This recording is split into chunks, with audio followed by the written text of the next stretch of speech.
we are going to see approximate analysis of frames. Practically all major buildings of frame structures. So for the analysis of multi-storied, multi-panel building frame is very difficult since the frame contains a number of continuous beam and column. So for indeterminate structure, there are so many methods for analyze the building of frame. So that method and all, it's not that much useful for multi-storied building analyzing. We use Macaulay's method also, but in that method, there are a lot of calculations for analyzing. So we can go for approximate method. So by this method, we can analyze the frame or building with quick solution.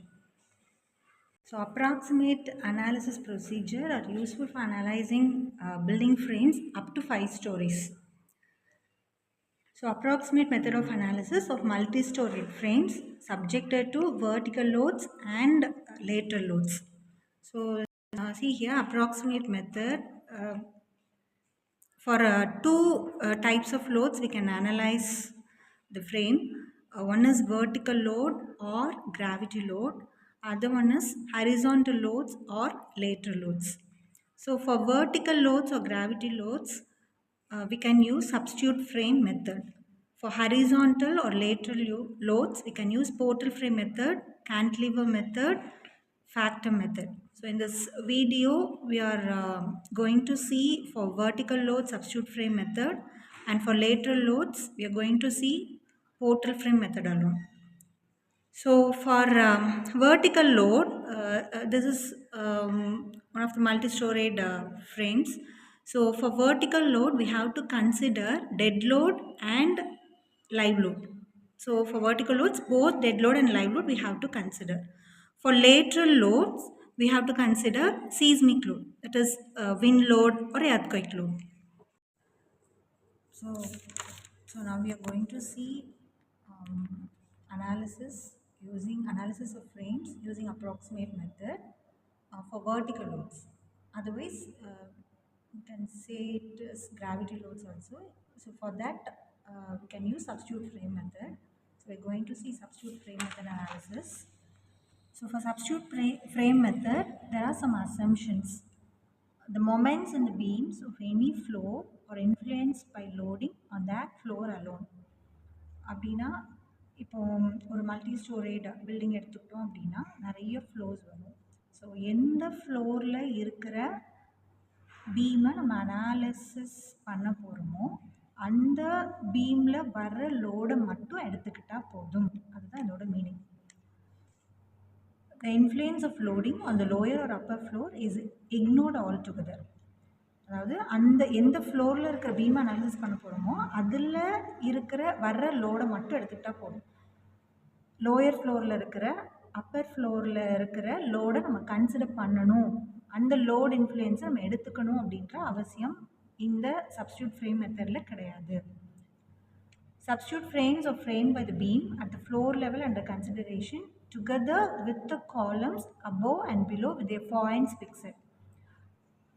இப்போ substitute frame மெத்தடில் இதோட meaning வந்து என்ன அப்படின்னா, substitute frame மெத்தடில் வந்து ஒரு equivalent frame ஒன்று கன்சிடர் ஃபுல் ஃப்ரேமையும் அப்படி இருக்கணும்னு அவசியம் இல்லை. ஈக்குவலன்ட் சப்ஸ்டியூட் ஃப்ரேம் அப்படின்னு சொல்லுவாங்க. அது division of multi storeyed frames into small frames. ஒரு சின்ன ஃப்ரேமாக நம்ம வந்து கன்சிடர் பண்ணிவிட்டு அதுக்கப்புறம் என்ன பண்ணுவோம் அப்படின்னா சப்ஸ்டியூட் ஃப்ரேம் மெத்தடில் அனாலிசிஸ் பண்ணுவோம். அந்த ஃப்ரேம் ஈக்குவலன்ட் ஃப்ரேம் சப்ஸ்டியூட் ஃப்ரேமாக நம்ம எடுத்துக்கும் போது என்ன பண்ணணும் அப்படின்னா அதுதான் இங்கே கொடுத்துருக்காங்க. Columns above and below with for ends fixed. இப்போ இங்கே பார்த்தீங்கன்னா ABCDE இந்த ஃப்ளோரில் இருக்கிற இந்த பீமை தான் நம்ம வந்து என்ன பண்ண போகிறோம், அனாலிசிஸ் பண்ண போகிறோம் சப்ஸ்டியூட் ஃப்ரேம் மெத்தடில். ஸோ மேலே இருக்கிற ஃபார் எண்ட், அதாவது காலம்ஸ் அபவ் மேலேயும் காலம்ஸ் பிலோ கீழே இருக்கிற, ஓகேவா, இதை வந்து இந்த ஃபார் எண்ட்ஸை வந்து எப்படி எடுத்துக்கணும் அப்படின்னா ஃபிக்ஸட் எண்டாக கன்சிடர் பண்ணிக்கணும். ஸோ இப்போ இதை தான் நம்ம வந்து equivalent frame or substitute frame அப்படின்னு சொல்கிறோம். இந்த ஈக்குவலன்ட் ஃப்ரேம் ஆர் சப்ஸ்டியூட் ஃப்ரேமில் வந்து பார்த்திங்க அப்படின்னா இந்த சைடில் இருக்கிற இந்த வால் இருக்குது இல்லையா, இந்த வால் we can consider as shear wall. That means shear wall means very rigid அப்படின்னு அர்த்தம். ஸோ இந்த வாலை வந்து அதாவது ஃபிக்ஸட் எண்டாக நம்ம வந்து கன்சிடர் பண்ணிக்கலாம். ஸோ இப்போ ஈக்குவலன்ட் ஃப்ரேம் ஆர் சப்ஸ்டியூட் ஃப்ரேம்னா ஃப்ளோரில் இருக்கிற பீம் அதோட ஃபார் எண்டை அதாவது column above and below their far ends fixed. So ஃபிக்ஸடாக நம்ம கன்சிடர் பண்ணிக்கிட்டு சைடில் இருக்கிற இந்த வால் வந்து நம்ம வந்து ரிஜிடுன்னு கன்சிடர் பண்ணி ஃபிக்ஸட் எண்டாக கன்சிடர் பண்ணி நம்ம வந்து அனாலிசிஸ் பண்ண போகிறோம். சப்ஸ்டியூட் ஃப்ரேம் மெத்தடில் ப்ரொசீஜர் என்ன அப்படின்றத ஃபஸ்ட்டு பார்க்க போகிறோம். ஃபஸ்ட்டு என்ன பண்ணணும் அப்படின்னா select suitable frame by taking floor beam with columns of lower and upper storage fixed far ends. அதான் இப்போ நம்ம பார்த்தோம். ஃபஸ்ட் ஸ்டெப் என்ன அப்படின்னா ஒரு மல்டி ஸ்டோரேஜ் பில்டிங் ஃப்ரேம் கொடுத்துருப்பாங்க. அதை வந்து நம்ம ஈக்குவலன்ட் ஃப்ரேம் ஆர் சப்ஸ்டியூட் ஃப்ரேமாக அதாவது ஸ்மாலர் ஃப்ரேமாக ஃபஸ்ட்டு நம்ம மாற்றிக்கணும். இப்படி மாற்றிட்டு அடுத்த ஸ்டெப் 2 வந்து என்னது அப்படின்னா calculate the dead load and live load on beam. So அந்த ஃப்ளோரில் இருக்கிற அந்த பீம் அனாலிசிஸ் பண்ண போகிறோம் இல்லையா, ABCDE. அதில் வந்து என்ன இப்போ நம்ம வெர்டிக்கல் லோட் அப்படின்னா எந்த லோடெல்லாம் கன்சிடர் பண்ணணும் அப்படின்னு சொல்லிட்டு பார்த்தோம். வெர்டிக்கல் லோட் அப்படின்னா both dead load and live load ரெண்டையும் கன்சிடர் பண்ணணும் அப்படின்னு சொல்லிட்டு பார்த்தோம். இப்போ செகண்ட் ஸ்டெப்பில் என்ன பண்ணணும் அப்படின்னா ஸோ அந்த பீமில் எவ்வளோ டெட் லோட் வருது லைவ் லோட் வருது அப்படின்றத நம்ம கால்குலேட் பண்ணணும். டெட் லோட் வந்து என்ன பண்ணணும் அப்படின்னா இப்போ ABCDE இந்த ஃப்ளோரில் இருக்கிற இந்த பீமை தான் நம்ம வந்து அனாலிசிஸ் பண்ண போகிறோம். அப்படின்னா டெட் லோட் எப்படி எடுத்துக்கணும் அப்படின்னா consider dead load on the full span of beam. So full ஸ்பேனுமே வந்து நம்ம என்ன கன்சிடர் பண்ணணும் அப்படின்னா ஃபுல்லாக டெட் லோடை கன்சிடர் பண்ணிடணும். ஸோ டெட் லோட் பற்றி நமக்கு ப்ராப்ளம் கிடையாது. ஃபுல் ஸ்பேனுமே டெட் லோடை கன்சிடர் பண்ணிடலாம். பட் லைவ் லோட் வந்து we can't take it like that. Live load எப்படி எடுத்துக்கணும் அப்படின்னா the live load should be arranged based on the critical condition. So live லோடை என்ன கண்டிஷன் கொடுத்துருக்காங்களோ அதை பொறுத்து தான் லைவ் லோடை நம்ம வந்து அந்த பீமில் அரேஞ்ச் பண்ண முடியும். ஸோ அப்போது லைவ் லோடுக்கு நிறைய கண்டிஷன்ஸ் இருக்குது. ஸோ என்னென்ன கண்டிஷன்ஸில் எப்படி நம்ம லைவ் லோடை அரேஞ்ச் பண்ணலாம் அப்படின்றத இப்போ வந்து பார்க்கலாம். So first live load first condition வந்து என்னதுன்னா மேக்ஸிமம் ஹாகிங் அப்படி இல்லைன்னா என்ன சொல்லலாம்னா நெகட்டிவ் மொமெண்ட் அப்படின்னு சொல்லணும். So maximum hogging or negative moment at ஒரு பர்டிகுலர் பாயிண்டில் கேட்டிருக்காங்க அப்படின்னா இப்போ இங்கே வந்து டீனா இந்த பர்டிகுலர் இந்த டீன்ற பாயிண்டில் மேக்ஸிமம் நெகட்டிவ் மொமெண்ட் கண்டுபிடிங்க அப்படின்னு சொல்லிட்டு கொடுத்துருக்காங்க. அப்படின்னா லைவ் லோடை நம்ம எப்படி அரேஞ்ச் பண்ணணும் அப்படின்னா live load on both left and right span of D. அதாவது எந்த பாயிண்டில் கேட்டிருக்காங்களோ அந்த பாயிண்ட்டுக்கு லெஃப்ட் ஸ்பேனும் ரைட் ஸ்பேனும் நம்ம வந்து லைவ் லோடை அரேஞ்ச் பண்ணணும். அதாவது maximum negative moment at D இல்லைனா maximum hogging moment at D அப்படின்னு கொடுத்துருக்காங்கன்னா ஒரு பர்டிகுலராக ஒரு பாயிண்டில் கேட்டிருக்காங்க அப்படின்னா லைவ் லோடை எப்படி அரேஞ்ச் பண்ணணும் அப்படின்னா அந்த பாயிண்ட்டுக்கு லெஃப்ட் ஸ்பேனும் ரைட் ஸ்பேனும் நம்ம லைவ் லோடை அரேஞ்ச் பண்ணணும். ஓகேவா? அப்படின்னா இந்த சப்ஸ்டியூட் ஃப்ரேமில் இப்போ எப்படி அரேஞ்ச் பண்ணியிருக்கோன்னு பாருங்கள். லைவ் லோடை வந்து ஃபுல் ஸ்பேன் ஆஃப் பீமும் போட்டாச்சு. இந்த டி பாயிண்டில் மேக்ஸிமம் நெகட்டிவ் மொமெண்ட் கேட்டிருக்காங்க. அதனால் என்ன பண்ணியிருக்கோம் அந்த பாயிண்ட்டுக்கு லெஃப்ட் ஸ்பேனும் ரைட் ஸ்பேனும் லைவ் லோடை அரேஞ்ச் பண்ணியிருக்கோம். அடுத்த கண்டிஷன் லைவ் லோடுக்கு என்ன அப்படின்னா maximum positive moment at mid span of B C. இப்போ இப்படி இந்த மாதிரி கண்டிஷன் கொடுத்துருக்காங்க அப்படின்னா இப்போ ABCDEன்னு இருக்கு இல்லையா அந்த ஃப்ரேமில், இப்போ இந்த பிசியில் மிட் ஸ்பேனில் மேக்ஸிமம் பாசிட்டிவ் மொமெண்ட் கண்டுபிடிங்கன்னு கொடுத்துருக்காங்க. அப்படி இல்லைன்னா மேக்ஸிமம் சாகிங் மொமெண்ட் கண்டுபிடிங்க அப்படின்னு சொல்லிட்டு கொடுத்துருக்காங்க. அப்படின்னா லைவ் லோடை எப்படி அரேஞ்ச் பண்ணணும்னா live load on that span and alternative ஸ்பேனில் அரேஞ்ச் பண்ணணும். அதாவது எந்த ஸ்பேனில் மேக்ஸிமம் பாசிட்டிவ் மொமெண்ட் கேட்டிருக்காங்களோ இப்போ பிசி ஸ்பேனில் கேட்டிருக்காங்க. அப்போது லைவ் லோடை அந்த ஸ்பேனில் ஃபஸ்ட்டு போடணும். போட்டுட்டு ஆல்டர்னேட்டிவ் ஸ்பேனில் லைவ் லோடை அரேஞ்ச் பண்ணணும். ஆல்டர்னேட்டிவ் ஸ்பேன்னா என்னது?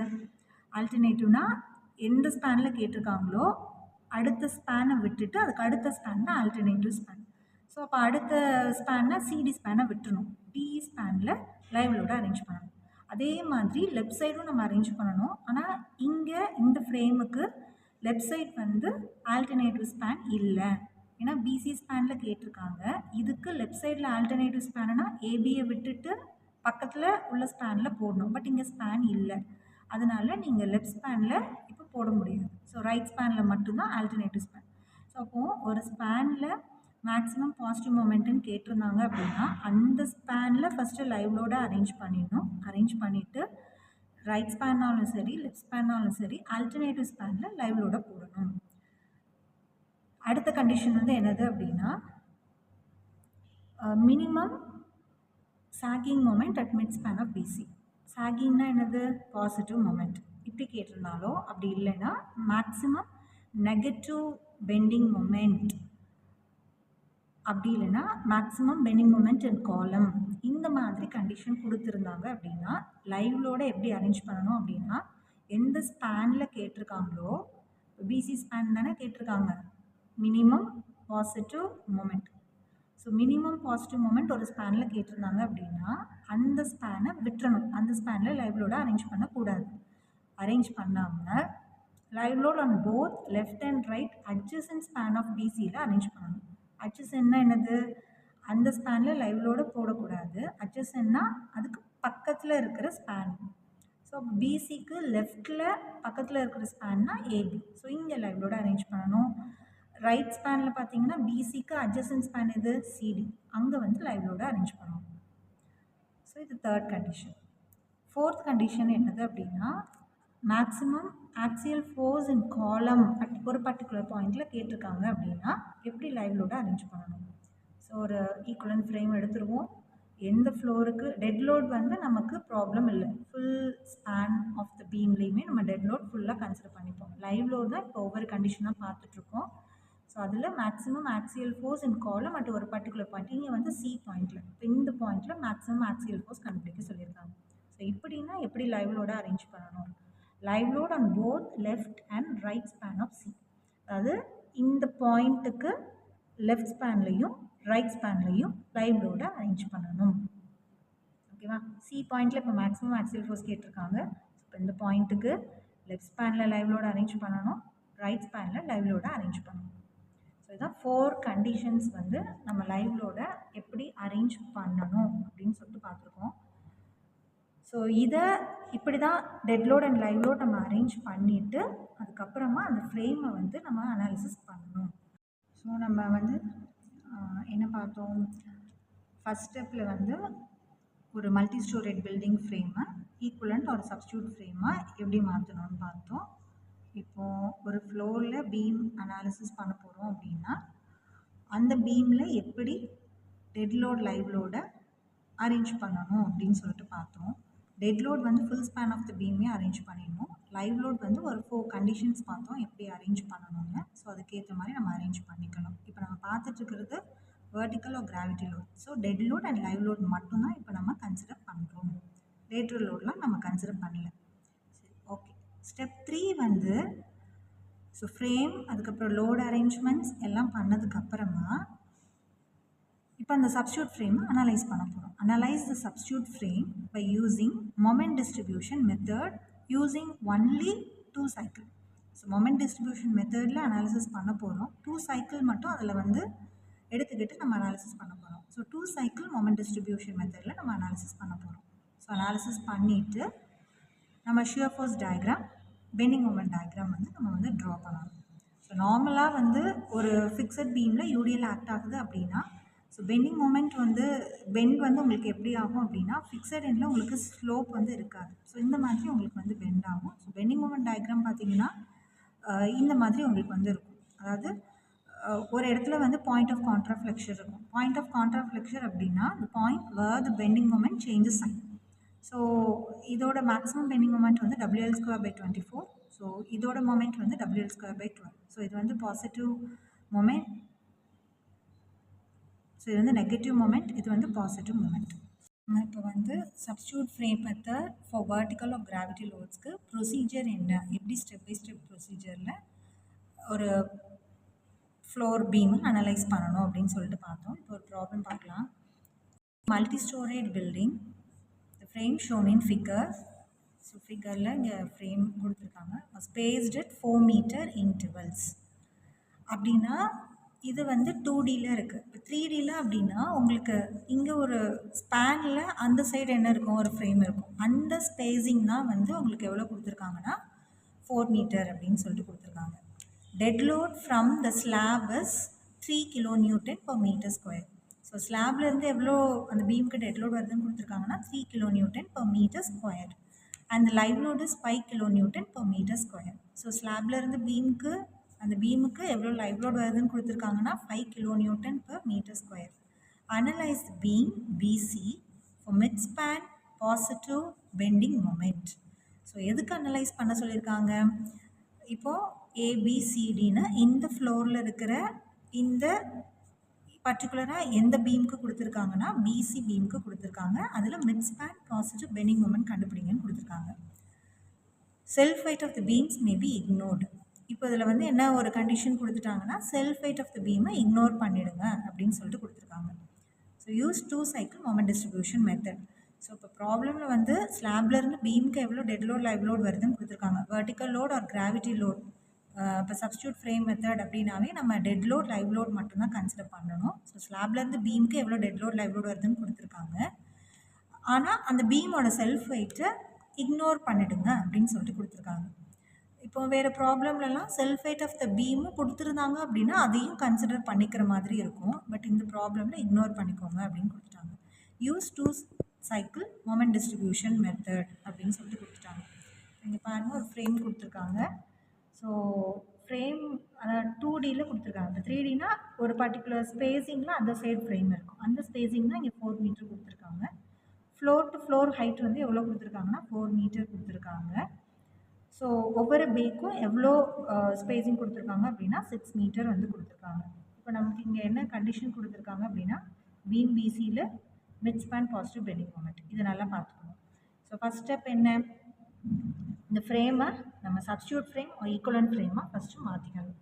ஸோ ஸ்மாலர் ஃப்ரேமாக மாற்றிக்கணும். அதுதான் நம்ம சப்ஸ்டியூட் ஃப்ரேம் ஒரு ஈக்குவலன்ட் ஃப்ரேம்னு சொல்கிறோம். எப்படி? With columns or lower and upper storage fixed far end. இப்போ ஏபிசிடின்னு இருக்கு இல்லையா? இப்போ இந்த ஃப்ளோரில் இருக்கிற இந்த பீமை தான் கன்சிடர் பண்ண சொல்லியிருக்காங்க. ஸோ ஃபார் எண்டை lower and upper and lower காலம்ஸில் ஃபார் எண்டை ஃபிக்ஸடாக கன்சிடர் பண்ணி நம்ம ஒரு ஃப்ரேம் ஒன்று ஃபார்ம் பண்ணியாச்சு. இதுதான் ஃபஸ்ட் ஸ்டெப், சப்ஸ்டியூட் ஃப்ரேம் ஒரு ஈக்குவலன்ட் ஃப்ரேம். அடுத்த ஸ்டெப் என்னது?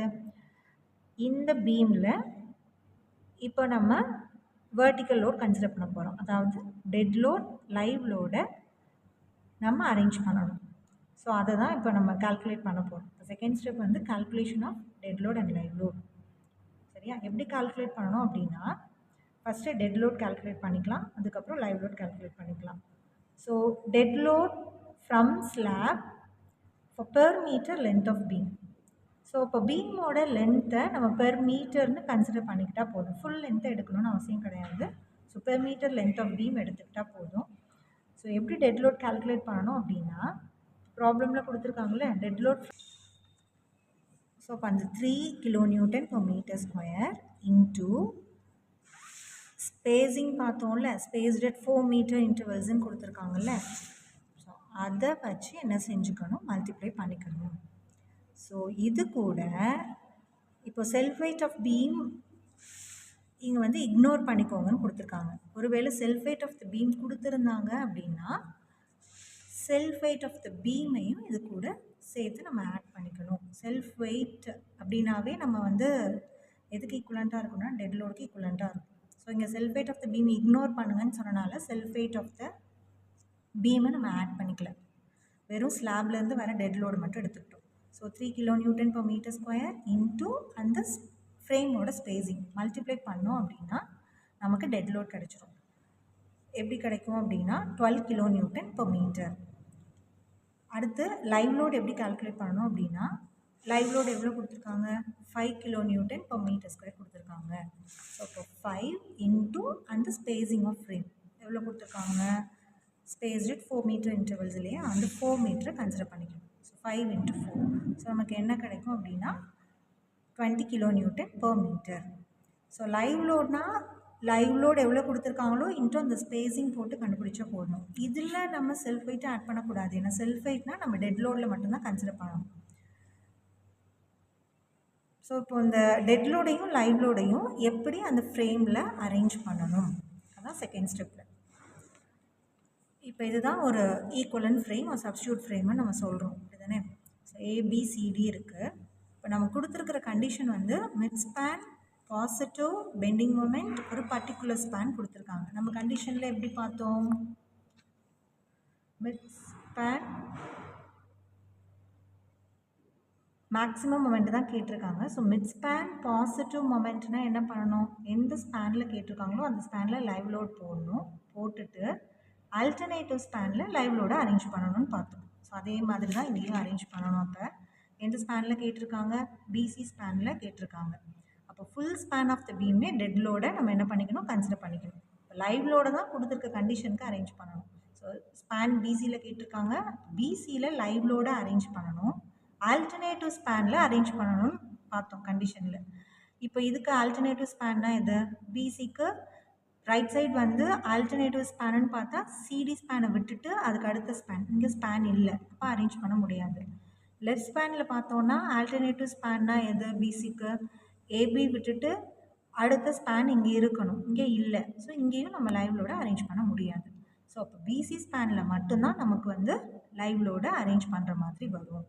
ஸோ இதான் வந்து arrangements of live load and dead load.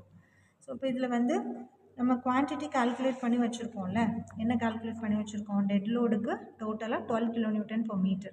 So dead load எல்லாமே அப்போ வேல்யூ வந்து 12 kN per meter. ஸோ ஏபியில் வந்து டெட் லோட் இருக்குது, 12 kN per meter போட்டாச்சு. பிசி ஸ்பேனில் டெட் லோடும் இருக்குது, லைவ் லோடும் இருக்குது. ஸோ டெட் லோட் வேல்யூ வந்து 12 kN per meter, live load value வந்து 20 kN per meter. அப்போ பிசி ஸ்பேனில் dead load plus live load அதுதான் டோட்டல் லோட். இப்போ 12 + 20 kN per meter 32 kN per meter BC ஸ்பேனில். சிடி ஸ்பேனில் டெட் லோட் மட்டும்தான் இருக்குது. So 12 kN per meter. So load arrangement second ஸ்டெப்பில் பண்ணியாச்சு. அடுத்த ஸ்டெப் என்ன பார்த்தோம், 2 cycle மொமெண்ட் டிஸ்ட்ரிபியூஷன் மெத்தடில் நம்ம வந்து அந்த சப்ஸ்டியூட் ஃப்ரேமை அனலைஸ் பண்ணணும் அப்படின்னு சொல்லிட்டு பார்த்தோம். ஸோ மொமெண்ட் டிஸ்ட்ரிபியூஷன் மெத்தடில் நம்ம எப்படி அனலைஸ் பண்ணுவோம், ஃபஸ்ட்டு என்ன கண்டுபிடிக்கணும், ஃபிக்ஸட் எண்ட் மொமெண்ட்ஸை கண்டுபிடிக்கணும். ஒவ்வொரு ஸ்பேனுக்கும் நம்ம வந்து ஃபிக்ஸட் எண்டாக கன்சிடர் பண்ணிவிட்டு நம்ம வந்து ஃபிக்ஸட் எண்ட் மொமெண்ட்டை வந்து கண்டுபிடிக்கணும். So span first span AB எடுத்துக்கலாம்.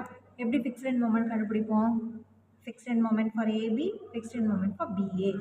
ஸோ ஏபி பிஏக்கு கண்டுபிடிக்கணும். என்ன ஃபார்முலா நம்ம யூஸ் பண்ணுவோம், ஸோ ஏபின்னு போடும்போது -WL²/12, பிஏன்னு போடும்போது +WL²/12.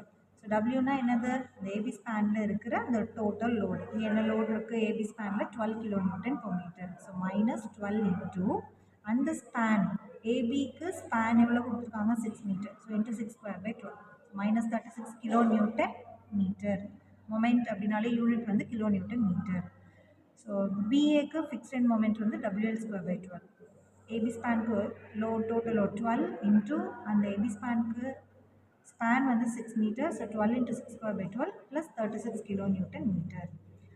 இப்போது இதிலே பார்த்தீங்கன்னா காலம் இருக்குது, ஏஏ1 அப்படின்ற காலம் இருக்குது, ஏஏ2 அப்படின்ற காலம் இருக்குது. So fixed end moment for ஏஏ1, ஃபிக்ஸ்ட் எண்ட் மொமெண்ட் ஃபார் ஏஏ2 அப்படின்னு சொல்லிட்டு பார்த்தோன்னா இங்கே வந்து லோடு எதுவுமே இல்லை. ஸோ அப்படின்னா நமக்கு ஆட்டோமேட்டிக்காக அங்கே என்ன தான் வரும், நமக்கு ஃபிக்ஸ்ட் எண்ட் மொமெண்ட் 0 தான் வரும். அதனால இங்கே நம்ம 0 போட்டாச்சு. அடுத்த ஸ்பேன் வந்து பிசி ஸ்பேனுக்கு ஃபிக்ஸ்ட் எண்ட் மொமெண்ட் கண்டுபிடிக்கணும். ஸோ எப்படி கண்டுபிடிக்கணும், fixed end moment for BC, fixed end moment for CB. So என்ன ஃபார்முலா யூஸ் பண்ணணும், பிசி ஃபிக்ஸ்ட் எண்ட் மொமெண்ட்டுக்கு -WL²/12, சிபி ஃபிக்ஸ்ட் எண்ட் மொமெண்ட்டுக்கு +WL²/12. ஸோ பிசி ஸ்பேனில் டபிள்யூன்றது என்னது, டோட்டல் லோடு என்னது, 32 kN per meter. ஸோ 32 -32. பிசிக்கு ஸ்பேன் வந்து 6 மீட்டர். So -32 × 6²/12 -96 kN metre. அதே மாதிரி சிபிக்கு fixed end moment WL²/12. So +32 × 6²/12 +96 kN metre. அதே மாதிரி இந்த ஸ்பேனில் காலமோட fixed end moment BB1 BB2. So அங்கே லோடு இல்லை, அதனால் இங்கே வந்து 0ன்னு வந்து. அடுத்த ஸ்பேன் வந்து சிடி ஸ்பேன். சிடி ஸ்பேனுக்கு ஃபிக்ஸ்ட் எண்ட் மொமெண்ட், சிடிக்கு என்ன ஃபிக்ஸ்ட் எண்ட் மொமெண்ட், டிசிக்கு என்ன ஃபிக்ஸ்ட் எண்ட் மொமெண்ட். ஸோ சிடிக்கு என்ன போடுவோம், -WL²/12, டிசிக்கு என்ன போடுவோம், +WL²/12. டபிள்யூனா அந்த ஸ்பேனில் இருக்கிற லோடு. சிடி ஸ்பேனுக்கு எவ்வளோ total load, 12 kN per meter. So -12 into அந்த சிடிக்கு எவ்வளோ span, 6 metre. -12 × 6²/12 -36 kN metre. So DC ஸ்பேனுக்கு எப்படி ஃபிக்ஸ்ட் எண்ட் மொமெண்ட் போடணும், WL²/12. ஸோ டபிள்யூ என்ன, அந்த ஸ்பேனுக்கு 12. ஸோ 12 × சிடிக்கு ஸ்பேன் என்ன 6, 12 into 6 square by 12. So plus 36 kilonewton meter. So fixed end moment கண்டுபிடிச்சிட்டோம். டூ சைக்கிள் மொமெண்ட் டிஸ்ட்ரிபியூஷன் மெத்தடுக்கு அடுத்த ஸ்டெப் என்ன பண்ணணும், டிஸ்ட்ரிபியூஷன் ஃபேக்டர் கண்டுபிடிக்கணும். மொமெண்ட் டிஸ்ட்ரிபியூஷன் டேபிள் போடணுன்னா நமக்கு டிஸ்ட்ரிபியூஷன் ஃபேக்டர்ஸ் தேவை. ஸோ ஒவ்வொரு ஜாயிண்ட்டுக்கும் கன்சிடர் பண்ணி ஒவ்வொரு மெம்பருக்கும் நம்ம டிஸ்ட்ரிபியூஷன் ஃபேக்டர் கண்டுபிடிக்கணும். ஸோ எத்தனை ஜாயிண்ட் இருக்குது, ஏ பி சி டி ஜாயிண்ட் வந்து இருக்குது. ஸோ ஃபஸ்ட்டு இந்த ஏ ஜாயிண்ட் எடுத்துக்கலாம். ஏ ஜாயிண்ட் எடுத்துக்கிட்டோம் அப்படின்னா எந்தெந்த மெம்பர்ஸை நம்ம கன்சிடர் பண்ணணும், ஏபி மெம்பர் கன்சிடர் பண்ணணும், ஏ1 அப்படின்ற காலம் மெம்பர் கன்சிடர் பண்ணணும், ஏ2 அப்படின்ற காலம் மெம்பர் கன்சிடர் பண்ணணும். ஸோ இப்போ ஏ ஜாயிண்ட்டுக்கு ஏ1 ஏபி ஏ2. ஸோ இந்த டிஸ்ட்ரிபியூஷன் ஃபேக்டர் டேபிளில் நம்ம என்னெல்லாம் போடணும், ஜாயிண்ட் போடணும், அதுக்கப்புறம் இந்த ஜாயிண்ட்டில் இருந்து போகிற மெம்பர்ஸ் எல்லாம் போடணும், அதுக்கப்புறம் ரிலேட்டிவ் ஸ்டிஃப்னஸ் கண்டுபிடிக்கணும், அதுக்கப்புறம் டோட்டல் ரிலேட்டிவ் ஸ்டிஃப்னஸ் கண்டுபிடிக்கணும், அதுக்கப்புறம் relative stiffness divided by total relative stiffness போட்டோன்னா நமக்கு டிஸ்ட்ரிபியூஷன் ஃபேக்டர் வேல்யூ கிடைச்சிடும். ஸோ இப்போ ஃபஸ்ட்டு இந்த ஏ ஜாயிண்ட்டுக்கு பார்த்தோம் இல்லையா, என்னென்ன மெம்பர் இருக்குது, ஏஏ1 ஏபி ஏஏ2 அப்படின்ற மெம்பர் இருக்குது. ரிலேட்டிவ் ஸ்டிஃப்னஸ் வேல்யூ நம்ம எப்படி போடுவோம், இப்போ ஏஏ1க்கு போட்டோம் அப்படின்னா இந்த ஜாயிண்டில் இருந்து ஸோ ஃபார் எண்டாக இருந்துச்சு அப்படின்னா என்ன போடணும், I/L அப்படின்ற ரிலேட்டிவ் ஸ்டிஃப்னஸ் வேல்யூ போடணும். அதே மாதிரி ஏஏ2க்கு போடும்போது ஜாயிண்ட்டில் இருந்து இது வந்து ஃபார் எண்டில் ஃபிக்ஸட் எண்டாக இருக்குது. ஃபார் எண்டில் ஃபிக்ஸட் எண்டாக இருந்துச்சு அப்படின்னா ரிலேட்டிவ் ஸ்டிஃப்னஸ் வேல்யூ என்ன போடணும், I/Lன்னு போடணும். ஸோ ஏஏ2க்கு I/L போட்டுட்டோம், ஏஏ1க்கு I/L போட்டுட்டோம். ஸோ இந்த ஜாயிண்ட்டில் இருந்து பியை பார்க்கும்போது ஃபார் எண்ட் வந்து இன்பிட்வீன் சிம்பிளி சப்போர்ட்டடாக இருந்தாலும் நம்ம என்ன போடணும், ரிலேட்டிவ் ஸ்டிஃப்னஸ் வேல்யூ I/Lன்னு போடணும். ஸோ மூணுமே நமக்கு I/L தான் இப்போ போடுற மாதிரி வருது. ஸோ இப்போ எப்படி கண்டுபிடிக்கணும், ஐன்றது இங்கே வந்து நமக்கு ப்ராப்ளமில் பர்டிகுலராக எந்த வேல்யூமே கொடுக்கல. ஸோ ஃபிகர்லேயும் நமக்கு எந்த வேல்யூமே மென்ஷன் பண்ணல. ஸோ அதனால் ஐ அப்படியே கான்ஸ்டண்ட்டாக ஐ வேல்யூ அப்படின்னு எடுத்துக்கணும். ஸோ ஐ அப்படியே எடுத்துக்கணும். எல் வந்து அந்தந்த மெம்பருக்கு அந்த ஸ்பேன் வேல்யூ எவ்வளோ கொடுத்துருக்காங்களோ அது வந்து எடுத்துக்கணும். இப்போ ஏ1 வந்து எவ்வளோ கொடுத்துருக்காங்க, 4 கொடுத்துருக்காங்க. ஏ2 எவ்வளோ கொடுத்துருக்காங்க, 4 கொடுத்துருக்காங்க. ஏபி எவ்வளோ கொடுத்துருக்காங்க, 6 மீட்டர் கொடுத்துருக்காங்க. ஸோ அப்போ ஏஏ1 போடும்போது I/L அப்படின்னா I/4, ஏபி போடும்போது I/L அப்படின்னா I/6, ஏ8 போடும்போது I/Lனா I/4. ஐன்றது இங்கே கான்ஸ்டன்ட் தான், ஐன்னே வச்சுக்கிறோம், எதுவுமே வேல்யூ வந்து கொடுக்கல. அப்புறம் இந்த ஜாயிண்ட்டுக்கு இதோட டோட்டல் ரிலேட்டிவ் ஸ்டிஃப்னஸை கண்டுபிடிக்கணும் அப்படின்னா எல்லாமே என்ன செய்யணும், எல்லா மெம்பருக்குரிய ரிலேட்டிவ் ஸ்டிஃப்னஸையும் ஆட் பண்ணணும். Sum of all K. So இப்போ I/4 plus I/6 plus I/4. So எல்லாத்தையும் நம்ம ஆட் பண்ணும்போது நமக்கு என்ன கிடைக்குது, 2I/3ன்னு கிடைக்குது. ஸோ இப்போ இதுக்கு ஒவ்வொரு மெம்பருக்கும் டிஸ்ட்ரிபியூஷன் ஃபேக்டரை கண்டுபிடிக்கணும். எப்படி கண்டுபிடிக்கணும், ரிலேட்டிவ் ஸ்டிஃப்னஸ் அந்த மெம்பருக்கு அந்த relative stiffness divided by total relative stiffness. அப்போ I/4 divided by 2I/3. இப்போ divided by 2I/3னா multiply by 3/2 வருமா. ஸோ இப்போ டிஸ்ட்ரிபியூஷன் ஃபேக்டர் வேல்யூ 0.375. அடுத்து ஏபி மெம்பருக்கு டிஸ்ட்ரிபியூஷன் ஃபேக்டர் கண்டுபிடிக்கணும்னா I/6 divided by 2I/3. So அப்போ இங்கே இன்ட்டு 3/2 வரும், டிஸ்ட்ரிபியூஷன் ஃபேக்டர் வேல்யூ 0.25. ஏ2 மெம்பருக்கு I/L divided by 2I/3. So நம்ம அந்த மல்டிப்ளிகேஷனை போடும்போது 3/2. So distribution factor value 0.375. So அடுத்து எந்த ஜாயிண்ட் போடணுன்னா பி ஜாயிண்ட்டுக்கு போடணும். இப்போ பி ஜாயிண்ட்டுன்னு எடுத்துக்கிட்டோம் அப்படின்னா எந்தெந்த மெம்பர் வரும், பிஏன்ற மெம்பர் வரும், பிபி1 வரும், பிபி2 வரும், பிசி வரும். ஸோ இப்போ எல்லா மெம்பரையும் இங்கே போட்டுக்கணும், பிஏ பிபி1 பிசி பிபி2. ஸோ அதே மாதிரி இப்போ பிஏ அப்படின்னு பார்த்தோன்னா இதான் ஜாயிண்ட், இந்த ஜாயிண்ட்டு தான் கன்சிடர் பண்ணுறோம். இதோட ஃபார் எண்ட் எப்படி இருக்குது, சிம்பிளி சப்போர்ட்டடாக இருக்கா. அப்போ என்ன போடணும், I/L. ஸோ பிபி1 போட்டோன்னா இதோட ஃபார் எண்ட் எப்படி இருக்குது, ஃபிக்ஸ்ட் எண்டாக இருக்குது. இப்போ ரிலேட்டிவ் ஸ்டிஃப்னஸ் வேல்யூ என்ன போடணும், I/L. பிசின்னு எடுத்துக்கிட்டோன்னா இதோட ஃபார் எண்டு சி எங்கே இருக்குது, இன்பிட்வீன் சிம்பிளி சப்போர்ட்டடாக இருக்குது. அப்படின்னா ரிலேட்டிவ் ஸ்டிஃப்னஸ் வேல்யூ என்ன போடணும், I/L. பிபி2 ஃபார் எண்ட் எப்படி இருக்குது, ஃபிக்ஸ்ட் எண்டாக இருக்குது. அப்போது ரிலேட்டிவ் ஸ்டிஃப்னஸ் வேல்யூ என்ன போடணும், I/L. ஸோ ஸோ ஐ வந்து இங்கே கான்ஸ்டன்ட் தான், ஐ அப்படியே போட்டுக்கணும். எல்ன்றது அந்தந்த ஸ்பேன் வேல்யூவை போட்டுக்கணும். பிஏக்கு 6, பிபி1க்கு I/4, பிசிக்கு I/6, பிபி2க்கு I/4. So sum of all relative stiffness இந்த ஜாயிண்ட்டுக்கு கண்டுபிடிக்கணும். ஸோ நீங்கள் வந்து ஃப்ராக்ஷனாக போட்டுக்கலாம், அப்படி இல்லைன்னா டெசிமலாக மாற்றிட்டு கூட அதை எல்லாத்தையும் நீங்கள் ஆட் பண்ணிக்கலாம். டெசிமலாக மாற்றி நம்ம ஆட் பண்ணோம் அப்படின்னா sum of all relative stiffness value 0.8y அப்படின்னு வருது. இப்போ என்ன கண்டுபிடிக்கணும்? அந்த ஜாயிண்ட்டுக்கு டிஸ்ட்ரிபியூஷன் ஃபேக்டர் கண்டுபிடிக்கணும். அதாவது அந்தந்த மெம்பருக்கு relative stiffness divided by total relative stiffness. 0.16i divided by 0.8y. So 0.195 distribution factor value. அடுத்து BB1 மெம்பருக்கு 0.25i divided by 0.8y 0.305. 0.16i divided by 0.8y 0.195. 0.25 divided by 0.8y 0.305. So B jointக்கு நம்ம ஒவ்வொரு மெம்பருக்கும் distribution factor கண்டுபிடிச்சிட்டோம். சரி, next joint C joint பார்க்க போகிறோம். C ஜாயிண்ட்ல இருந்து என்ன மெம்பர்ஸ்லாம் எடுக்கணும்? சிபி எடுக்கணும், சிசி1, சிசி2, சிபி மெம்பர் எடுக்கணும். ஸோ எல்லா மெம்பர்ஸும் எடுத்தாச்சு. ரிலேட்டிவ் ஸ்டிஃப்னஸ் வேல்யூ எப்படி போடணும்? சியிலேருந்து ஃபார் எண்ட் வந்து நம்ம பிக்கு எடுக்கும் போது in between simply supported. Relative stiffness value என்ன போடணும்? I/L. So I/6. அடுத்து சிசி1 ஃபார் எண்ட் வந்து ஃபிக்ஸ்ட் எண்ட். ஸோ இப்போ என்ன ரிலேட்டிவ் ஸ்டிஃப்னஸ் வேல்யூ போடணும்? I/L. So I/4. அதே மாதிரி சிசி2 ஃபார் எண்ட் ஃபிக்ஸட் அப்படின்னா I/4. சிடி வந்து ஃபார் எண்ட் சிம்பிளி சப்போர்ட்டட் அப்படின்னா relative stiffness value I/L. So I/6. So நம்ம டெசிமலாக கன்வெர்ட் பண்ணிக்கிறோம். 0.16i, so I/4 0.25, 0.25i, 0.16i. So total relative stiffness, எல்லா relative stiffness for all members அதை வந்து add பண்ணிக்கணும். Add பண்ணால் 0.8y. டிஸ்ட்ரிபியூஷன் ஃபேக்டர் வேல்யூ எப்படி கண்டுபிடிக்கணும்? அந்தந்த மெம்பருக்குரிய relative stiffness divided by total stiffness. So 0.195 ஒவ்வொரு மெம்பருக்கும் டிஸ்ட்ரிபியூஷன் ஃபேக்டர் கிடைச்சிருச்சு. அடுத்து டி ஜாயிண்ட். டி ஜாயிண்ட் அப்படின்னா எந்தெந்த மெம்பர் எடுக்கணும்? டிசி, டி1 மெம்பர், டி2 காலம் மெம்பர் எடுக்கணும். ஸோ ரிலேட்டிவ் ஸ்டிஃப்னஸ் டிக்கு ஃபார் அப்படின்னா இன்பிட்வீன் சிம்பிளி சப்போர்ட்டட் அப்படி I/L ரிலேட்டிவ் ஸ்டிஃப்னஸ் இந்த 6. So 0.16i. டி1 far end fixed. So I/L I/4. So 0.25i.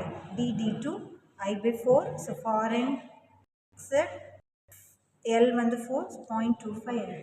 So sum of all relative stiffness. So எல்லாம் add பண்ணோம் அப்படின்னா total relative stiffness கிடைச்சிடும். ஸோ டிஸ்ட்ரிபியூஷன் ஃபேக்டர் கண்டுபிடிக்கணும் அப்படின்னா relative stiffness divided by total relative stiffness போட்டோன்னா ஒவ்வொரு மெம்பருக்கும் டிஸ்ட்ரிபியூஷன் ஃபேக்டர் கிடைச்சிடும். ஸோ ஃபஸ்ட் ஸ்டெப்பில் சப்ஸ்டியூட் ஃப்ரேம் ஃபார்ம் பண்ணோம். செகண்ட் ஸ்டெப்பில் dead load and live load calculate பண்ணோம். So third step moment distribution மெத்தடில் அனாலிசிஸ் பண்ணுறோம். So 2 cycle moment distribution method. அதுக்கு தான் ஃபஸ்ட் ஸ்டெப் வந்து ஃபிக்ஸ்ட் எண்ட் மொமெண்ட் கண்டுபிடிச்சோம், டிஸ்ட்ரிபியூஷன் ஃபேக்டர்ஸ் கண்டுபிடிச்சோம். இப்போ நம்ம 2 சைக்கிள் மொமெண்ட் டிஸ்ட்ரிபியூஷன் டேபிள் வந்து ஃபார்ம் பண்ணணும். ஸோ எப்படி ஃபார்ம் பண்ணணும்? ஃபஸ்ட்டு ஜாயிண்ட் எல்லாமே எழுதிக்கணும். என்ன ஜாயிண்ட்லாம் இருக்குது? ஏபிசிடி ஜாயிண்ட் இருக்குது. அடுத்து அந்த ஜாயிண்ட்க்குரிய மெம்பர்ஸ் எல்லாமே எழுதிக்கணும். ஆல்ரெடி நம்ம முந்தின ஸ்டெப்லேயே டிஸ்ட்ரிபியூஷன் ஃபேக்டர்ஸ் கண்டுபிடிக்கும் போது ஒவ்வொரு ஜாயிண்ட்டுக்கும் என்ன மெம்பர்ஸ்னு எழுதியிருக்கோம். அந்த மெம்பர்ஸ் வந்து எழுதிக்கணும். எப்படி எழுதணும் அப்படின்னா காலம் மெம்பர்ஸ் எழுதிட்டு இந்த ஏபின்ற மெம்பரை கடைசியாக எழுதுகிற மாதிரி பார்த்துக்கணும். ஏன்னா அடுத்த ஜாயிண்ட்டில் நம்ம என்ன எழுதுவோம்? பிஏ அப்படின்ற மெம்பர் வந்து எழுதுவோம். ஸோ நம்ம வந்து ஒரு ஸ்பேனில் நம்ம கண்டுபிடிக்க போகிறோம் அப்படின்னா இந்த மாதிரி எழுதினா தான் நமக்கு வந்து கால்குலேட் பண்ணுறதுக்கு ஈஸியாக இருக்கும். அதனால் ஃபஸ்ட்டு காலம் மெம்பர்லாம் எழுதிட்டு அதுக்கப்புறம் பி மெம்பரை எழுதுகிற மாதிரி பார்த்துக்கணும். அடுத்த ஜாயிண்ட்டில் வந்து பி மெம்பர் எழுதிட்டு அதுக்கப்புறம் இன்பிட்வீன் காலம் மெம்பர்லாம் எழுதிட்டு கடைசியாக பி மெம்பரில் முடிக்கிற மாதிரி பார்த்துக்கணும். அதே மாதிரி சியில் வந்து ஃபஸ்ட்டு பி மெம்பர், ஏன்னா இங்கே பி மெம்பர் முடியுது. ஸோ பி மெம்பர் எழுதிட்டு இன்பிட்வீன் காலம் மெம்பர்ஸ்லாம் எழுதிட்டு கடைசியில் பி மெம்பரோட முடிக்கணும். டி ஜாயிண்ட்டில் பி மெம்பரோட ஸ்டார்ட் பண்ணி காலம் மெம்பர் அடுத்து பி மெம்பர் இருந்தால் ஃபினிஷ் பண்ணிக்கலாம். பி மெம்பர் அங்கே வராது லாஸ்ட் ஜாயிண்ட்டுக்கு. சரி, மெம்பர்ஸ் எல்லாம் எழுதியாச்சு அந்தந்த ஜாயிண்ட்டுக்கு. அடுத்து distribution factor of that members வந்து எழுதணும். ஸோ ஏ1க்கு நம்ம கண்டுபிடிச்சிருக்கோம் இல்லையா? ஸோ டிஸ்ட்ரிபியூஷன் ஃபேக்டர் எவ்வளோ? ஏபிக்கு வந்து எவ்வளோ டிஸ்ட்ரிபியூஷன் ஃபேக்டர், ஏ2க்கு எவ்வளோ டிஸ்ட்ரிபியூஷன் ஃபேக்டர், இதே மாதிரி ஒவ்வொரு மெம்பர்ஸ்க்கும் டிஸ்ட்ரிபியூஷன் ஃபேக்டர் கண்டுபிடிச்சிருக்கோம். அதை வந்து ஒவ்வொரு மெம்பருக்கும் நம்ம டிஸ்ட்ரிபியூஷன் ஃபேக்டர் எழுதிடணும். அடுத்து என்ன எழுதணும் அப்படின்னா ஃபிக்ஸ்ட் எண்ட் மொமெண்ட்டை எழுதணும். ஃபிக்ஸ்ட் எண்ட் மொமெண்ட்டும் நம்ம கண்டுபிடிச்சிருக்கோம்ல ஃபஸ்ட் ஸ்டெப்பில். ஃபிக்ஸ்ட் எண்ட் மொமெண்ட் ஃபார் காலம்க்கு எல்லாமே நமக்கு லோட் வராது, அதனால் 0. மற்ற பி மெம்பருக்கு எல்லாமே வந்து ஃபிக்ஸ்ட் எண்ட் மொமெண்ட் கண்டுபிடிச்சிருக்கோம். ஸோ அந்த ஃபிக்ஸ்ட் எண்ட் மொமெண்ட்டை இங்கே எழுதிக்கணும். இப்போ காலம் மெம்பர் பார்த்திங்கன்னா 0 தான் நமக்கு. இப்போ ஏபிக்கு வந்து ஃபிக்ஸ்ட் எண்ட் மொமெண்ட் எவ்வளோ வருது? -36. அது இங்கே எழுதியாச்சு. அதே மாதிரி பிஏக்கு ஃபிக்ஸ்ட் எண்ட் மொமெண்ட் 36, காலம்க்குலாம் 0. பிசிக்கு ஃபிக்ஸ்ட் எண்ட் மொமெண்ட் -96, சிபிக்கு 96, காலம்க்கு 0 ஃபிக்ஸ்ட் எண்ட் மொமெண்ட், சிடிக்கு -36, டிசிக்கு 36, காலம்க்கு ஃபிக்ஸ்ட் எண்ட் மொமெண்ட் 0 எழுதியாச்சு. ஃபிக்ஸ்ட் எண்ட் மொமெண்ட் போட்டாச்சா? அதுக்கப்புறம் வந்து பேலன்சிங் மொமெண்ட் கண்டுபிடிக்கணும். அட்ஜசன்ட் ஸ்பேனில் எவ்வளோ கேரி ஓவர் ஆகுது அப்படின்றது நம்ம வந்து கண்டுபிடிக்கணும். ஸோ ஃபஸ்ட்டு பேலன்சிங் மொமெண்ட் கண்டுபிடிக்கிறதுக்கு என்ன பண்ணணும் அப்படின்னா, ஃபிக்ஸ்ட் எண்ட் மொமெண்ட் இருக்கு இல்லையா, அதாவது ஒரு ஜாயிண்ட்டுக்கு இப்போ இத்தனை மெம்பர்ஸ் இருக்குது, ஒவ்வொரு மெம்பருக்கும் ஃபிக்ஸ்ட் எண்ட் மொமெண்ட் போட்டிருக்கோம். அந்த ஜாயிண்ட்டுக்குரிய எல்லா மெம்பர்ஸ்க்குரிய எல்லா ஃபிக்ஸ்ட் எண்ட் மொமெண்ட்டையும் ஆட் பண்ணிக்கணும். இப்போ ஏ ஜாயிண்ட்டுக்குன்னு பார்த்தா 3 மெம்பர்ஸ் இருக்கா, அந்த 3 மெம்பர்ஸ்க்கும் ஒவ்வொரு ஃபிக்ஸ்ட் எண்ட் மொமெண்ட் இருக்கா, இந்த 3ஐயும் ஆட் பண்ணிக்கணும். 3ஐயும் ஆட் பண்ணால் என்ன வரும்? -36ன்னு வரும். ஸோ டோட்டல் ஆட் பண்ணால் என்ன வருதோ அந்த வேல்யூ இன்ட்டு அந்தந்த மெம்பருக்குரிய டிஸ்ட்ரிபியூஷன் ஃபேக்டரை மல்டிப்ளை பண்ணணும். இப்போ -30, இப்போ டோட்டலாக ஆட் பண்ணால் இங்கே என்ன வரும்? ஏ ஜாயிண்ட்டுக்கு 3 மெம்பர் இருக்குது, 0 + 0 -36. ஸோ டோட்டலாக என்ன வரும்? -36 வரும். ஸோ அந்த டோட்டல் மொமெண்ட் -36 இன்ட்டு அந்தந்த மெம்பருக்குரிய டிஸ்ட்ரிபியூஷன் ஃபேக்டரால் மல்டிப்ளை பண்ணணும். -36 இன்ட்டு 0, அதாவது இந்த -36 இல்லை, டோட்டலாக நம்ம ஆட் பண்ணி வர மொமெண்ட் -36 இன்ட்டு 0.375. ஸோ -13.5 நமக்கு வரும். பட் நம்ம ஆப்போசிட் சைனில் தான் போடணும். மைனஸில் வந்துச்சுன்னா இங்கே ப்ளஸில் போடணும். ஸோ +13.5. அடுத்து டோட்டல் மொமெண்ட் இங்கே ஆட் பண்ண என்ன வருது? -36. -36 இன்ட்டு A2 மெம்பருக்குரிய டிஸ்ட்ரிபியூஷன் ஃபேக்டரால் மல்டிப்ளை பண்ணணும். -36 இன்ட்டு 0.375 என்ன வரும்? -13.5. ஸோ ஆப்போசிட் சைனில் தான் போடணும், +13.5. ஸோ அடுத்து டோட்டல் மொமெண்ட் -36 இன்ட்டு அடுத்த மெம்பருக்குரிய டிஸ்ட்ரிபியூஷன் ஃபேக்டரால் மல்டிப்ளை பண்ணணும், 0.25. ஸோ -9 வரும். நம்ம ஆப்போசிட் சைனில் தான் அந்த வேல்யூவை போடணும். ஸோ +9ன்னு போடணும். இதே மாதிரி ஒவ்வொரு ஜாயிண்ட்டுக்கும் அந்தந்த மெம்பர்ஸ்க்குரிய ஃபிக்ஸட் மொமெண்ட். இப்போ அடுத்த பி ஜாயிண்ட்டில் இத்தனை மெம்பர்ஸ் இருக்குது. ஓகே, இப்போ என்ன பண்ணணும்? பேலன்சிங் மொமெண்ட் கண்டுபிடிக்க எல்லா மெம்பர்ஸ்க்குரிய ஃபிக்ஸட் மொமெண்ட்டையும் ஆட் பண்ணணும். 36 + 0 + 0 -96 என்ன வரும்? -60 வரும். ஸோ -60 இன்ட்டு அந்தந்த மெம்பருக்குரிய டிஸ்ட்ரிபியூஷன் ஃபேக்டரால் மல்டிப்ளை பண்ணணும். மல்டிப்ளை பண்ணால் மைனஸில் நமக்கு இந்த வேல்யூ வரும். ஆனால் ஆப்போசிட் சைனில் தான் நம்ம போகணும். மைனஸில் வந்துச்சுன்னா இங்கே +11.7 +18.3 +18.3 +11.7ன்னு போகணும். அதுக்கப்புறம் சி ஜாயிண்ட் எல்லா மெம்பர்ஸும் எழுதியிருக்கோமா? ஃபிக்ஸ்ட் எண்ட் மொமெண்ட் எல்லாம் எழுதியிருக்கோம். ஸோ டோட்டலாக ஃபிக்ஸ்ட் எண்ட் மொமெண்ட் எல்லா அந்த ஜாயிண்ட்டுக்குரிய எல்லா மெம்பர்ஸ்க்குரிய ஃபிக்ஸ்ட் எண்ட் மொமெண்ட்டையும் ஆட் பண்ணணும். ஆட் பண்ணோன்னா 96 + 0 + 0 -36 +16 வரும். +60 இன்ட்டு அந்தந்த மெம்பருக்குரிய டிஸ்ட்ரிபியூஷன் ஃபேக்டரால் மல்டிப்ளை பண்ணணும். ஸோ ப்ளஸில் வரும் நமக்கு வேல்யூ. பேலன்சிங் மொமெண்ட்டில் எப்படி எழுதணும்? ஆப்போசிட் சைனில் எழுதணும், மைனஸில் எழுதணும். -11.7 -18.3 -18.3 -11.7. அடுத்து டி ஜாயிண்ட்டில் 3 மெம்பர்ஸ் இருக்குது. ஸோ 3 மெம்பர்ஸ்க்குரிய ஃபிக்ஸ்ட் மொமெண்ட்டை ஆட் பண்ணணும். 36 + 0 + 0 +36ன்னு வரும். +36 இன்ட்டு அந்தந்த மெம்பருக்குரிய டிஸ்ட்ரிபியூஷன் ஃபேக்டரால் மல்டிப்ளை பண்ணணும். ஸோ ப்ளஸில் நமக்கு கிடைக்கும். பேலன்சிங் மொமெண்ட் ஆப்போசிட் சைனில் எழுதணும். ஸோ மைனஸில் எல்லாமே நீங்கள் வந்து அந்த வேல்யூவை எழுதிக்கணும். அடுத்து அந்த மொமெண்ட்டை அட்ஜசன்ட் ஸ்பேனுக்கு கேரி ஓவர் பண்ணணும். கேரி ஓவர் மொமெண்ட்டை கண்டுபிடிக்கணும். ஸோ எப்படி கண்டுபிடிக்கணும் அப்படின்னா, இப்போ ஏபிபிஏ ஸ்பேன் இருக்கு இல்லையா, ஏபிபிஏ ஸ்பேனில் இருக்கிற மொமெண்ட்டை டிவைடட் பை 2 பண்ணி அட்ஜசன்ட் ஸ்பேனுக்கு கேரி ஓவர் பண்ணணும். இப்போ 9 டிவைடட் பை 2 அப்படின்னா 4.5. ஸோ இதில் வந்து என்ன சைன் இருக்கோ அதே சைனில் தான் கேரி ஓவர் பண்ணணும். ஹாஃப் ஆஃப் த மொமெண்ட்டை கேரி ஓவர் பண்ணணும். ஸோ அதே மாதிரி பிஏ ஸ்பேனில் 11.7 இருக்குது. ஹாஃப் ஆஃப் த மொமெண்ட்னா 11.7 டிவைடட் பை 2 அதே சைனில் தான் அட்ஜசன்ட் ஸ்பேனுக்கு கேரி ஓவர் பண்ணணும். ஸோ 11.7 டிவைடட் பை 2 5.85 கிடைக்கும். ஸோ அதே சைனில் ப்ளஸ்லேயே நம்ம வந்து பிஏலேருந்து ஏபிக்கு கேரி ஓவர் பண்ணணும். இங்கே ஏபியிலேருந்து பிஏக்கு half of the moment 9/2 4.5 நம்ம கேரி ஓவர் பண்ணுறோம். அதே மாதிரி இந்த ஜாயிண்ட்டில் சி ஜாயிண்ட்டில் பிசி சிபி எடுத்துக்கணும். ஸோ அட்ஜசன்ட் ஸ்பேனுக்கு half of the மொமெண்ட்டை அதே சைனில் கேரி ஓவர் பண்ணணும். 11.7 டிவைட் பை 2 5.85 அங்கே கேரி ஓவர் பண்ணணும். மைனஸ் 11.7 டிவைடட் பை 2 மைனஸ் 5.85 அங்கே கேரி ஓவர் பண்ணணும்.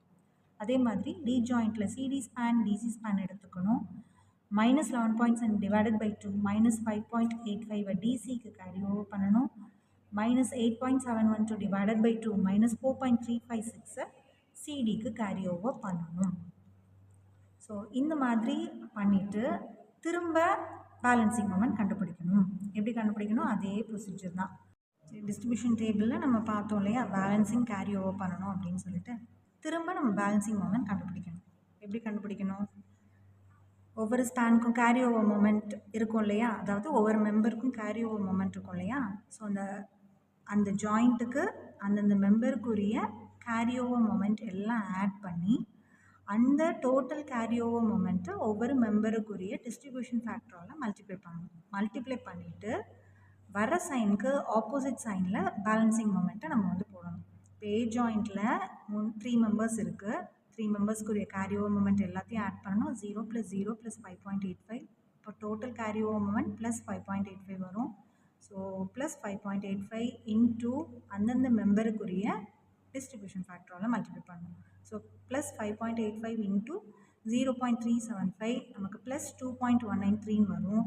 பட் பேலன்சிங் மொமெண்ட் போடும்போது ஆப்போசிட் சைனில் தான் போடணும். So minus 2.193.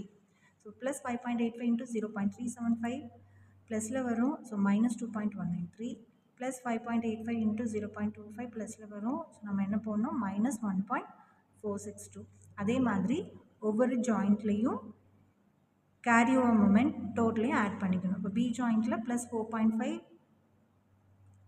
Plus 0 plus 0 minus 5.85 add பண்ணால் நமக்கு என்ன வரும்னா மைனஸ் 1.35. ஸோ மைனஸ் 1.35 இன்டூ அந்தந்த மெம்பருக்குரிய டிஸ்ட்ரிபியூஷன் ஃபேக்டரால் மல்டிப்ளை பண்ணணும். மைனஸ் 1.35 இன்டூ 0.195 போட்டோன்னா நமக்கு வந்து மைனஸ் 0.263 வரும். ஆப்போசிட் சைனில் போகணும். 0.263. ஸோ மைனஸ் 1.35 இன்டூ 0.305 மைனஸ் 0.412 வரும். ப்ளஸ் 0.412 போடணும். மைனஸ் 1.35 இன்டூ 0.305 நம்ம ப்ளஸில் இங்கே போட்டுக்கணும். அதே மாதிரி மைனஸ் 1.35 இன்டூ 0.195 மைனஸ் 0.216 வரும். ப்ளஸில் போட்டுக்கணும். அதே மாதிரி சி ஜாயிண்ட்டில் இருக்கிற கேரி ஓவர் மொமெண்ட் டோட்டலையும் ஆட் பண்ணணும். 5.85 மைனஸ் 4.356 போட்டோம் அப்படின்னா நமக்கு ப்ளஸில் 1.35 வரும். ஸோ ப்ளஸ் 1.35 இன்டூ அந்தந்த மெம்பருக்குரிய டிஸ்ட்ரிபியூஷன் ஃபேக்டரால் மல்டிப்ளை பண்ணணும். ஸோ மல்டிப்ளை பண்ணோம் அப்படின்னா ப்ளஸில் வரும். நம்ம வந்து மைனஸில் பேலன்சிங் மொமெண்ட் போட்டுக்கணும். அதே மாதிரி டி ஜாயிண்ட்டில் அந்தந்த மெம்பருக்குரிய கேரி ஓவர் மொமெண்ட் டோட்டலையும் ஆட் பண்ணணும். மைனஸில் வரும். மைனஸ் இன்டூ அந்த மெம்பருக்குரிய டிஸ்ட்ரிபியூஷன் ஃபேக்டரால் மல்டிப்ளை பண்ணோம் அப்படின்னா மைனஸில் வரும். இங்கே வந்து நம்ம எல்லாமே ப்ளஸில் போட்டுக்கணும். ஸோ 2 சைக்கிள் மொமெண்ட் டிஸ்ட்ரிபியூஷன் அப்படின்னா இந்த பேலன்சிங் மொமெண்ட்டோட நம்ம வந்து ஸ்டாப் பண்ணிக்கலாம். ஃபர்தராக கேரி ஓவர் பேலன்சிங் போடணும் அப்படின்ற அவசியம் கிடையாது. ஸோ இந்த பேலன்சிங் மொமெண்ட்டோடையே நம்ம வந்து ஸ்டாப் பண்ணிக்கலாம். ஸ்டாப் பண்ணிவிட்டு ஃபைனல் மொமெண்ட் வந்து நம்ம வந்து கண்டுபிடிக்கணும். ஃபைனல் மொமெண்ட் கண்டுபிடிக்கிறதுக்கு என்ன செய்வோம்? அந்தந்த மெம்பருக்கு ஃபிக்ஸ்ட் மொமெண்ட்டில் இருந்து பேலன்சிங் வரைக்கும் உள்ள மொமெண்ட் எல்லாமே ஆட் பண்ணி இங்கே ஃபைனல் மொமெண்ட்டாக நம்ம வந்து போடணும். ஸோ ஒவ்வொரு மெம்பருக்கும் நம்ம என்ன செய்யணும்? ஃபிக்ஸ்ட் மொமெண்ட்டில் இருந்து பேலன்சிங் மொமெண்ட் வரை கண்டுபிடிச்சிருக்கோம்ல, நம்ம இங்கே வந்து திரும்ப ஒரு கேரி ஓவர் பேலன்சிங் போட்டிருக்கோம். அது போடணும்னு அவசியம் கிடையாது. இந்த பேலன்சிங்கோடையே நம்ம வந்து நிப்பாட்டிக்கலாம். ஸோ ஃபைனல் மொமெண்ட் எப்படி கண்டுபிடிக்கணும் அப்படின்னா ஃபிக்ஸ்ட் மொமெண்ட்டில் இருந்து பேலன்சிங் வரைக்கும் உள்ள மொமெண்ட் எல்லாமே ஆட் பண்ணி நம்ம இங்கே ஃபைனல் மொமெண்ட்டாக போட்டுக்கணும். அவ்வளோதான். 2 சைக்கிள் மொமெண்ட் டிஸ்ட்ரிபியூஷன் டேபிள் கண்டுபிடிச்சாச்சு. நெக்ஸ்ட் ஸ்டெப்பில் வந்து நம்ம பெண்டிங் மொமெண்ட் டயக்ராம் போடணும். ஸோ என்ன கேட்டிருக்காங்க? Mid span positive bending moment span பிசிக்கு கேட்டிருக்காங்க. So BC span. ஸோ அதில் ஆக்ட் ஆகிற டோட்டல் லோட் வந்து 32 kN/m. ஸோ பிசிக்கு என்ன ஃபைனல் மொமெண்ட் -89.861. ஸோ இது ஆன்டி கிளாக் வைஸில் நம்ம போட்டுக்குவோம்.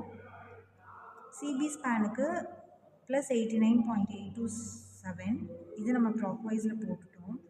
ஆக்சுவலாக ஃபிக்ஸ்ட் மொமெண்ட் வந்து ரெண்டு பக்கமுமே வந்து நம்ம மைனஸில் தான் போடணும். இப்போ left hand side anti clock வைஸ்னால் நம்ம என்ன மீன் பண்ணுவோம், மைனஸில் போடுவோம். அதே மாதிரி ரைட் ஹேண்ட் சைடு கிளாக் வைஸ்னால் எதில் போடுவோம், மைனஸில் போடுவோம்.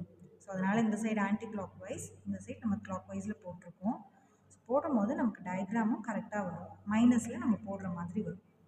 ஸோ இப்போ 89.861 இதுதான் பேஸ் லைன் அப்படின்னா, இப்போ 89.861 ஆன்டி கிளாக் வைஸ் அப்படின்னா right hand side anti clock wise நம்ம மைனஸில் போடுவோம். அதனால் 89.8 kN/m மைனஸில் போட்டாச்சு.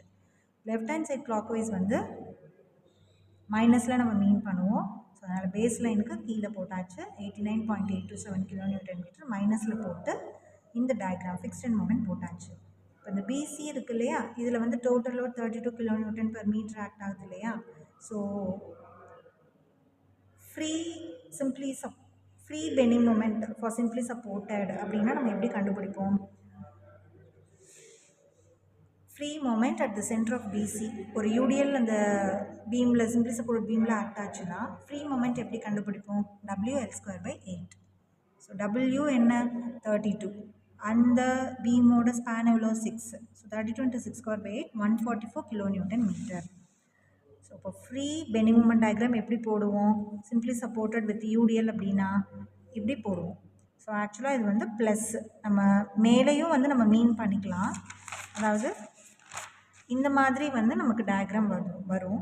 இப்போ நம்ம வந்து கால்குலேட் பண்ணுறதுக்கு ஈஸியாக இருக்கணும் அப்படின்றதுக்காக நம்ம ப்ளஸ்ஸை வந்து கீழேயே போட்டு நம்ம வந்து ப்ளஸ்ன்னு அந்த ஃப்ரீ பெண்டிங் மொமெண்ட் டயக்ராமாக போட்டுக்கிறோம்.